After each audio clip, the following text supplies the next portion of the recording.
জনপ্রিয় ধারাবাহিক নাটক ব্যাচেলর পয়েন্টের পঞ্চম সিজনে অশ্লীলতা, সামাজিক অবক্ষয় ও নৈতিক বিচ্যুতির অভিযোগ উঠেছে। এই অভিযোগে নাটকের নির্মাতা ও সংশ্লিষ্ট ৬ জনের বিরুদ্ধে আইনি নোটিশ পাঠিয়েছেন সুপ্রিম কোর্টের আইনজীবী মহিউদ্দিন। ৮ জুলাই মঙ্গলবার পাঠানো এই লিগ্যাল নোটিশে নির্মাতা কাজল আরেফিন অমি, অভিনেতা মারজুক রাসেল, জিয়াউল হক পলাশ, সাইদুর রহমান পাভেল, শিমুল শর্মা এবং বুম ফিল্মস প্রোডাকশন হাউসকে বিবাদী করা হয়েছে।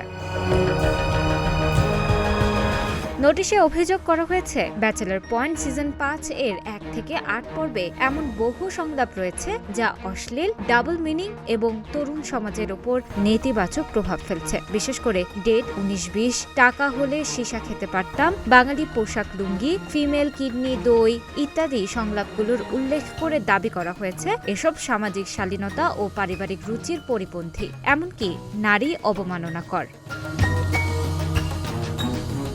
নোটিশে আরও বলা হয়েছে, নির্মাতা কাজল আরেফিন অমি এক সাক্ষাৎকারে নাটকটিকে সবার জন্য উপযোগী বললেও এর ভাষা, ভাব ও উপস্থাপন পরিবার বান্ধব নয়, বরং এতে সামাজিক মূল্যবোধ, ধর্মীয় অনুশাসন ও সাংস্কৃতিক ঐতিহ্য ক্ষতিগ্রস্ত হচ্ছে। আইনজীবী মহিউদ্দিন বলেন, জাতীয় সম্প্রচার নীতিমালা ২০১৪ এবং জাতীয় অনলাইন গণমাধ্যম নীতিমালা ২০১৭ অনুযায়ী শিশু কিশোরদের মানসিক বিকাশে ক্ষতিকর কন্টেন্ট প্রচার আইন বিরুদ্ধ।